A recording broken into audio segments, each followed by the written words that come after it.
Hi guys, what is going on? I am back with another video. I have a super exciting upgrade to my office / retro gaming area. So I'm going to go through that with you guys. So the first big upgrade is I upgraded my retro gaming TV. It's another Grundig, so it has RGB SCART inputs. This time it has two of them. The other one only had one. And this is a 34 inch. The other one was a 28 inch. So you can see it's way bigger. You can see the size comparison of the TV cabinet there. Super huge screen. This is the second biggest TV that Grundig released in Australia. They did release a 37, but both the 37 and the 34 are extremely rare. I mean, the 28 inch I had had for several years, and it took me ages to finally find an upgrade. So on the front here, you do have a composite input that I will never use. It does have the cutout for S-Video, but it's unoccupied on this model.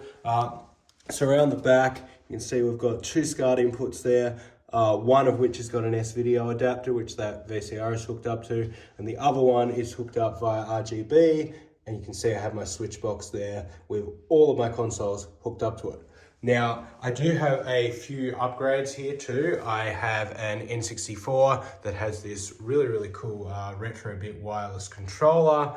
Also got the Super Nintendo. This is actually a Raspberry Pi built into a Game Boy-like case. It's got a bunch of different games on it. It's just a remote for the DVD player and the VCR. The DVD player I use to capture gameplay footage.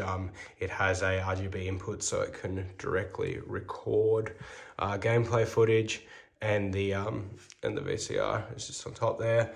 Still have the Atari Jaguar there with Doom, the only game that I have for that. I am going to get the flash card for that so I can have every single game. Got the Neo Geo down there. Got the Sega CD, Genesis 32X, super duper battle formation right there. That thing is absolutely massive at the moment. I'm just playing some Sonic CD. I have that on the side. I do have a couple flash cards for that. The other big upgrade to the house itself is the whole house is now wired in gigabit Ethernet. This cabling is a mess, but I have cable tied up a bunch of it. Everything is hooked into a 24-port network switch. Buried under that is just the DVR for my security camera system. And that screen is, the security camera system is hooked into that monitor, and also when I eventually add a home server to this setup, that will also be hooked up to that monitor just for whenever I need to change any settings. I also do have a UPS coming in the mail because my burglar alarm is also in there, so I want to have a uninterruptible power supply for that. The rest of the room hasn't really changed that much. There's same computer I always had. This is kind of a mess down here, but you can see I have Ethernet ports running into just about every room where I have tech stuff. So I have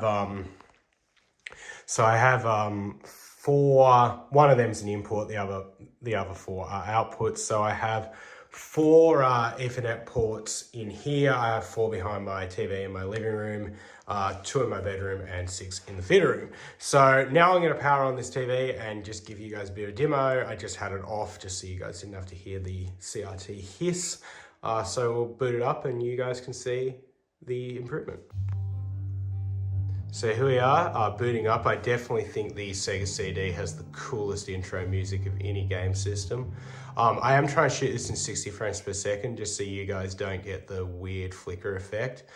You'll probably still see a little bit of a scroll effect, but I think you guys get the idea. Like, the RGB signal looks so much cleaner than composite, and we were quite lucky in Australia that there were a few European TVs produced that do have factory RGB, and they do look absolutely awesome. This TV is actually in way better shape than my other CRT was too. Like, my other one had like a couple scratches on the screen. You can see that scroll effect. But this one is absolutely mint. It's got way better speakers. The guy that sold it to me did actually tell me that it was serviced and professionally calibrated, and it's spent the last 18 years in a storage unit. And I only paid $100 for it. So very happy with that. No, big upgrade. It's so cool playing the old games on a way bigger screen. So I hope you guys enjoyed that video, and I will see you on the next one.